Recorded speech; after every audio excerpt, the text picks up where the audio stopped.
Graça e paz, irmãos, em nome do Senhor Jesus. Quero convidar vocês para abrirem a Bíblia no Evangelho de Marcos, capítulo 14. Nós vamos ler os versículos 43 até os 50. Marcos, capítulo 14, versos 43 a 50. Diz assim: E logo falava ele ainda, quando chegou Judas, um dos 12, e com ele vinda da parte dos principais sacerdotes, escribas e anciãos, uma turba com espadas e porretes. Ora, o traidor tinha-lhes dado esta senha: aquele a quem eu beijar é esse. Prendei-o e levai-o com segurança. E logo que chegou, aproximando-se, disse-lhe: Mestre, e o beijou. Então lhe deitaram as mãos e o prenderam. Nisto, um dos circunstantes, sacando da espada, feriu o servo do sumo sacerdote e cortou-lhe a orelha. Disse-lhes Jesus: Saístes com espadas e porretes para prender-me como a um salteador? Todos os dias eu estava convosco no templo, ensinando, e não me prendestes. Contudo, é para que se cumpram as Escrituras. Então, deixando-o, todos fugiram. Vamos orar? Senhor Deus, bendito Pai Celestial, Criador de todas as coisas, Pai de Jesus Cristo, nosso Senhor e Salvador, esta é parte da Tua palavra que lemos agora. Escrita, inspirada pelo poder do Espírito Santo. E nós pedimos, em nome de Jesus, que o Espírito Santo vivifique agora esta palavra ao coração de cada um de nós. Destrava os nossos ouvidos, Pai. Abre os nossos olhos para que nós contemplemos as maravilhas da Tua lei. Abre os nossos ouvidos e o nosso coração para que nós recebamos a porção que o Senhor tem para cada um de nós neste dia. Em nome de Jesus, amém. O tema da nossa meditação nesta manhã é a prisão de Jesus. Baseado aqui neste texto pequeno que acabamos de ler, a prisão de Jesus. Nós vemos aqui que aquele que foi e é o nosso libertador foi preso.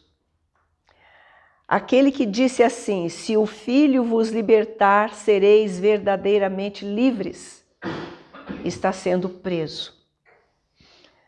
Aquele que disse a respeito da própria vida: ninguém a tira de mim, eu, pelo contrário, a dou.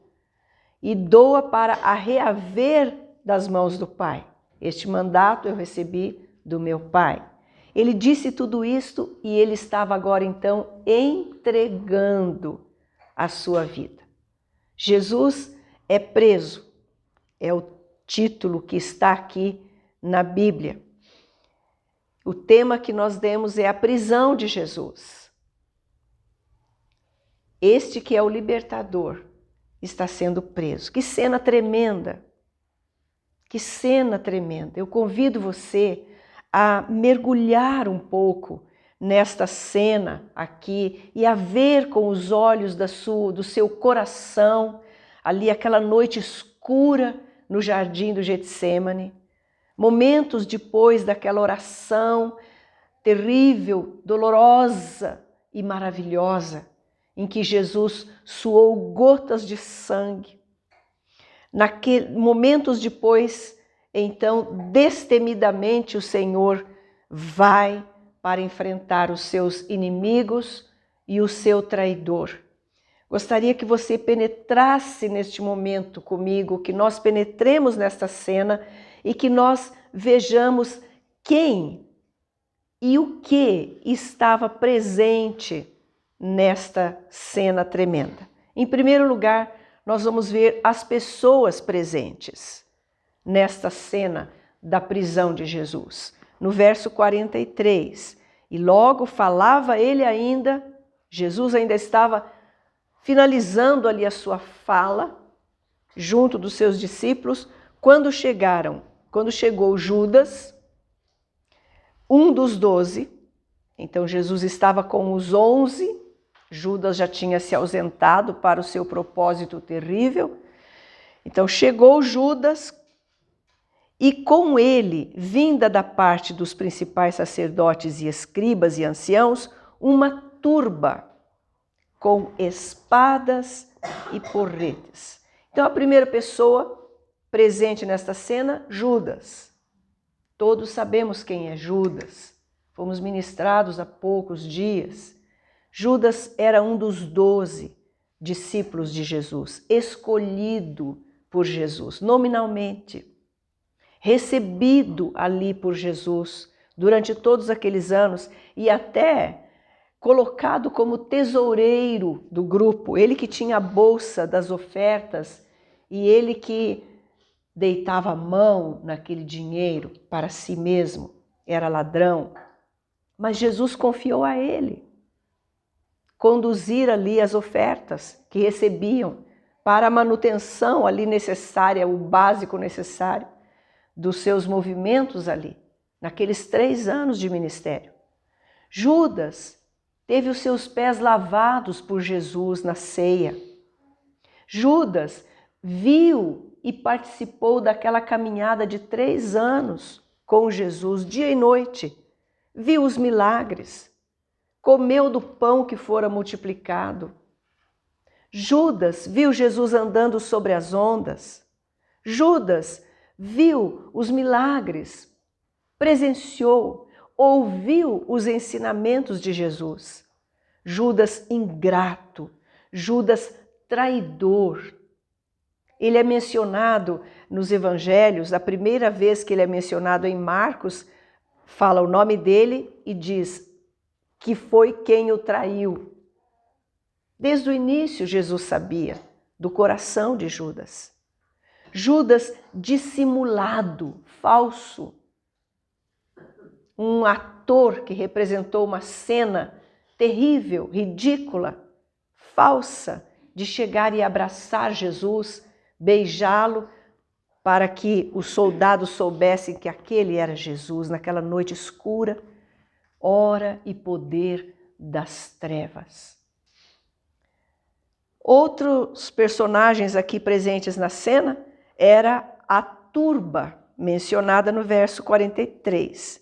E com ele, com Judas, vinha uma turba. Uma turba é uma multidão em movimento e com muita probabilidade, muita condição de violência.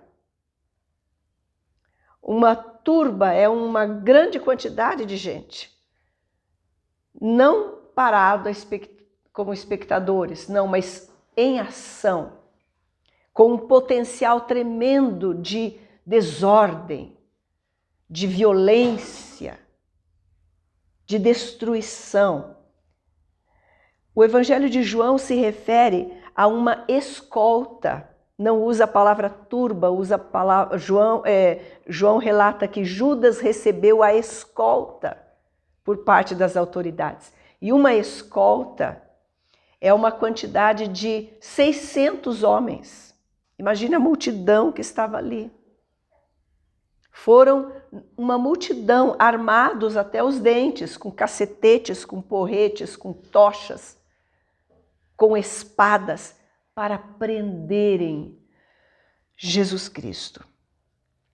E tinha também aqui, por trás dos panos, os mandantes. Eles não estavam presencialmente lá, mas eles tinham organizado aquela cena terrível, eles tinham mandado, eles estavam lá esperando que a turba que Judas já iria sair de cena, né? Recebeu o seu dinheiro e saiu de cena. Mas a turba e os soldados, os guardas do templo, que estavam juntos daquela multidão, trouxessem o preso Jesus para eles. Quem eram? Os sacerdotes, os escribas, fariseus, os principais, os anciãos, os religiosos, os mandantes. E esse Supremo Tribunal deles é que estava ali aguardando a chegada de Jesus, com ódio no coração. E noutra parte da Bíblia nós lemos que por inveja eles entregaram Jesus aos soldados romanos. E tinha também mais gente presente nesta cena. Os discípulos. Inicialmente, no momento da prisão, todos eles estavam. No momento da chegada dessa turba conduzida por Judas, colega deles, eles estavam ali. Mas o versículo 50 relata que todos eles fugiram quando Jesus foi preso. Mas viram esta cena da prisão. E, finalmente, a pessoa presente nesta cena é o próprio Senhor Jesus. Este Senhor Jesus, o nosso Jesus, não estava assustado, nem estava surpreso, perplexo ou com medo. Não. Ele já tinha vencido a batalha no jardim do Getsêmani. Ele já tinha orado, já tinha derramado o seu coração perante o Pai. Ele já tinha recebido do Pai, através de anjos, o conforto. E ele saiu destemidamente. Olhando para o versículo anterior ao trecho que nós lemos, o versículo 42, olha as palavras de Jesus aos discípulos: levantai-vos, vamos, eis que o traidor se aproxima. Determinação. Jesus estava determinado, vamos, levantem-se, vamos. O traidor se aproxima. Ele não foi pego de surpresa, ele sabia tudo o que estava previsto para ele passar. Então Jesus, no controle de todas as coisas. Quando no versículo 47 nós lemos que um dos circunstantes, e pelas passagens correlatas nós sabemos que esse é Pedro, sacou a sua espada e feriu o servo do sumo sacerdote, cortando-lhe a orelha. Noutros evangelhos, lemos até qual das duas orelhas, a orelha direita, e o servo chamava-se Malco. E Jesus imediatamente curou a orelha do soldado. Jesus no controle da situação. Então estas eram as pessoas presentes nessa terrível cena. Como segundo ponto, nós vamos ver aqui agora a visão presente nessa cena. Qual era o entendimento sobre Jesus que reinava neste momento? Em primeiro lugar, os religiosos, os mandantes daquela prisão, o que eles pensavam de Jesus? Tinham Jesus como um blasfemo, como um impostor, uma pessoa que se dizia filha de Deus. Então eles se posicionaram contra. Eles não conseguiram apanhar Jesus pelas suas palavras. Fizeram muitas ciladas, pegadinhas, armaram muitas para Jesus. Em nenhuma delas o Senhor Jesus caiu. Ele jamais cairia numa cilada preparada por quem quer que fosse. Então eles precisaram usar aquilo que as pessoas fracas e que não têm razão usam: a força bruta, a violência. E foi assim que eles organizaram então uma turba composta por guardas do templo, soldados e várias pessoas ali de má índole, de má coração, mentirosos, difamadores, curiosos simplesmente, arruaceiros.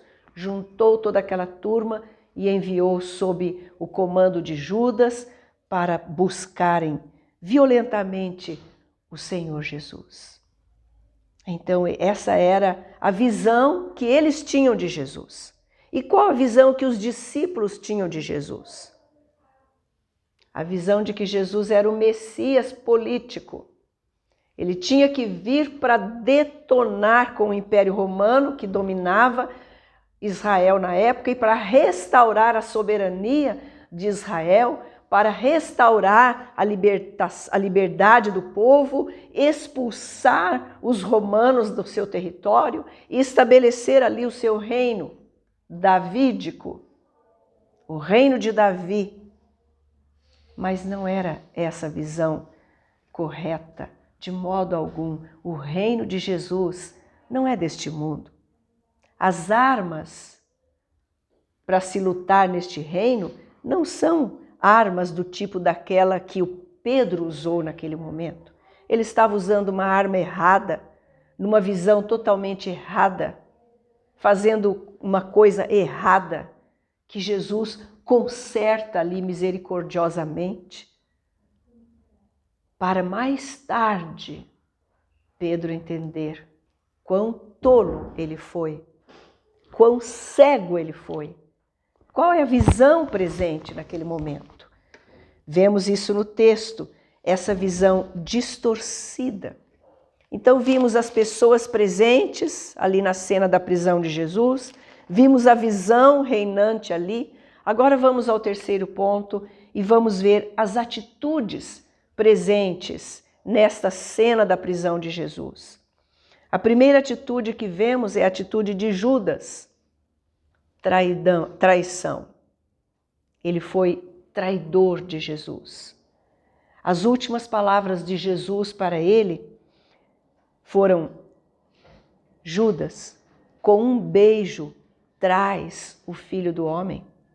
Essas palavras estão no Evangelho de João, não estão aqui no relato de Marcos, mas estão presentes lá no Evangelho de João. Como foi que Judas traiu? Qual foi a senha que ele combinou com os soldados, com os que iriam proceder à prisão de Jesus? Um beijo. E aqui, na primeira vez que é usada a palavra, no verso 44, está escrito: ora, o traidor tinha-lhes dado esta senha: aquele a quem eu beijar é esse, prendei-o e levai-o com segurança. Como se a segurança humana fosse capaz de prender o Criador dos céus e da terra, do universo, o sustentador de todo o universo, o autor da vida, aquele que venceu a morte, venceu Satanás. Qual é a segurança humana que prenderia o Senhor Jesus? Qual é o braço que ousaria levantar-se contra o Senhor Jesus? Ele estava ali se entregando. Judas combina esse sinal, aquele a quem eu beijar. E essa palavra é aquele beijo usado de um discípulo para com o seu mestre. Um sinal de respeito, de consideração. Mas mais tarde, ali no verso 45, está escrito: e logo que chegou, aproximando-se, disse-lhe: mestre. No outro evangelho diz: salve, mestre. Oi, mestre. E o beijou. Este beijou aqui do verso 45 é diferente na língua original do beijo que está mencionado no 44. Este beijou aqui é aquele beijo demorado, efusivo, marcante. Um beijo que envolve também abraço. Quanta dissimulação, quanta falsidade, quanto teatro. Judas se prestou a isso. E nesse momento ele ouve a pergunta de Jesus. Judas, com um beijo, traz o Filho do Homem. Imagine o eco dessas palavras, certamente, na mente de Judas, enquanto ele já tinha vendido a sua alma a Satanás, aberto brecha na sua vida para que Satanás tomasse conta dele e o levasse a cometer a atitude mais insana, mais abominável que o ser humano pode fazer para com o seu próximo: trair. A traição envolve uma dimensão de mentira, de representação, de dissimulação, de engano. Por isso é abominável. Então, atitude presente, atitude de traição. Há uma outra atitude aqui por parte de todos os demais. No verso 50, então deixando-o, todos fugiram. O corajoso Pedro, que estava lá dizendo que não iria abandonar Jesus, iria morrer com ele se fosse preciso. O corajoso Pedro que sacou a espada e foi para cima do primeiro que estava na frente dele. João, aquele que amava Jesus e que reclinava a cabeça no peito de Jesus. Tiago, aquele que presenciou todos os milagres, junto com Pedro, João. Pedro, que andou sobre as ondas. Fugiram. Todos fugiram. Então, atitude de traição, atitude de abandono. Mas houve uma outra atitude presente nesta cena aqui. A atitude de Jesus. Eu já disse que foi uma atitude de determinação. Foi também uma atitude de serenidade. Jesus não ficou mudo ali, assustado, sem voz, perdido, e agora? Não. Ele falou com Judas, o traidor. Ele falou, no outro evangelho diz, amigo, a que vens? Chamou de amigo. Na narrativa de João, a pergunta que Jesus faz é, Judas, Judas, falou o nome dele. Com um beijo traz o Filho do Homem. Jesus falou com Pedro, em João 18, verso 11. Nós lemos Jesus falando, guarda a tua espada, Pedro. Você não sabe que quem usa a espada vai morrer pela espada? Vocês não sabem que se eu quisesse eu pediria uma legião de anjos e meu pai mandaria? Uma legião são 72 mil anjos. Um só seria suficiente. Jesus falou também com os inimigos dele. Jesus faz uma fala que desmascara a atitude dos inimigos. Verso 48. Saístes com espadas e porretes para prender-me, como a um salteador? Todos os dias, verso 49, todos os dias eu estava convosco no templo, eu estava com vocês, ensinando. E vocês não me prenderam. Contudo, mas é para que se cumpram as Escrituras. Ou seja, Jesus sabia que aquilo que estava profetizado sobre ele iria acontecer. Ele não estava fora do script de Deus. Ele não estava fora do projeto de Deus. Pelo contrário, ele estava dentro, sabedor de todas as coisas. Serenamente. E ele também, além de falar, falou com Judas, falou com Pedro, falou com seus inimigos, ele atuou, ele curou a orelha que fora decepada por Pedro. Jesus no controle da situação. Tudo é para que se cumpram as Escrituras. Vimos então as pessoas presentes nessa cena, vimos a visão que elas tinham sobre Jesus, as atitudes demonstradas nessa cena terrível da prisão de Jesus. Agora, eu queria fazer uma pergunta para você. Quem mais estava lá nesta cena? Você vê mais alguém aqui nestes versículos que nós lemos? Sim. Sabe quem mais estava lá nesta cena? Eu estava lá. E você estava lá. Nós estávamos lá. Como assim? Nós estávamos lá. Em Isaías 53, a partir do verso 4, um texto que fora escrito cerca de 750 anos antes de Jesus. Ali você lê Isaías falando pelo Espírito Santo.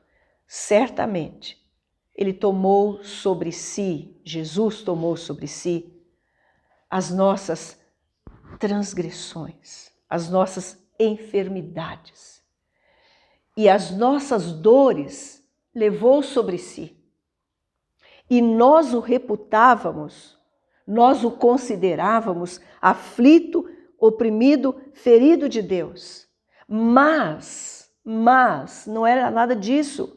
Mas ele foi traspassado pelas nossas transgressões e moído pelas nossas iniquidades. O castigo que nos traz a paz estava sobre ele.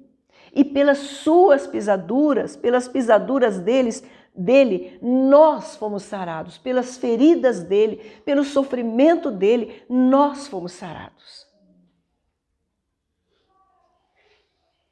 Pela entrega da sua vida para morrer, nós vivemos. Pelo sacrifício dele, nosso escrito de dívida, que era contrário a nós e era grande, foi cancelado. Nossos pecados foram perdoados. Pela sua morte, nós temos vida. Pela sua prisão, nós temos liberdade. Você ainda pensa que nós estávamos fora dessa cena? Não. A Bíblia diz que Jesus Cristo, no propósito e na mente, no coração de Deus, foi morto antes da fundação do mundo. Antes de você e eu existirmos. Ele já sabia de tudo o que iria acontecer, porque ele é onisciente. Só Deus é onisciente. Só Deus. E como ele é também amor, ele planejou tudo, incluindo o grande plano da restauração, do resgate das nossas vidas. Mesmo que isto precisasse a morte do seu filho. Aqui é só o começo. Ele é preso. Ele será julgado de modo injusto, cruel, vergonhoso, ridículo. E é condenado à morte. E morreu para que nós vivamos. Ele morreu a nossa morte para que nós vivamos a vida dele. Você ainda acha que estamos fora da cena da prisão de Jesus? Foram os nossos pecados, segundo esse texto citado que está no livro de Isaías. Foram os nossos pecados. Não foram os romanos, não foram os judeus, não foram os sacerdotes, os religiosos. Foram os nossos pecados que levaram o Senhor Jesus à cruz. Mas é o seu amor que está agora demonstrado a você, pregado a você, e é por esse amor imenso que ele convida: vinde a mim, todos os que estáis cansados e sobrecarregados, e eu vos aliviarei. Aquele que vem a mim, de modo algum lançarei fora.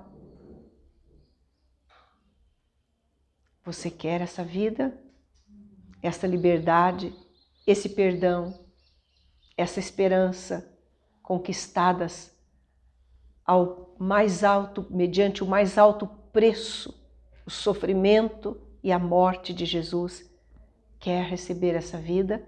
Você pode receber agora e desfrutar do perdão e da transformação e da liberdade, da libertação de todo o jugo do pecado que é imposto por Satanás. Ele tirou das mãos de Satanás todos os trunfos e nos dá a liberdade pela sua morte. Vamos orar. Senhor Jesus, o teu sacrifício na cruz, a tua vida entregue ali nas mãos de pecadores, de homens cruéis, terríveis, abriu-nos a porta para que nós pudéssemos ser filhos de Deus. Nenhum mérito em nós, é tudo graça do Senhor, é tudo misericórdia do Senhor. E nós pedimos agora em nome de Jesus que o teu Espírito Santo aproprie esta palavra ao coração de cada um. E que haja, Senhor, uma rendição por parte de cada um ao grande e único Senhor que é Jesus Cristo. Em nome dele é que nós oramos e a ele seja a honra e a glória e o louvor pelos séculos dos séculos. Amém. Amém. Deus o abençoe em nome de Jesus.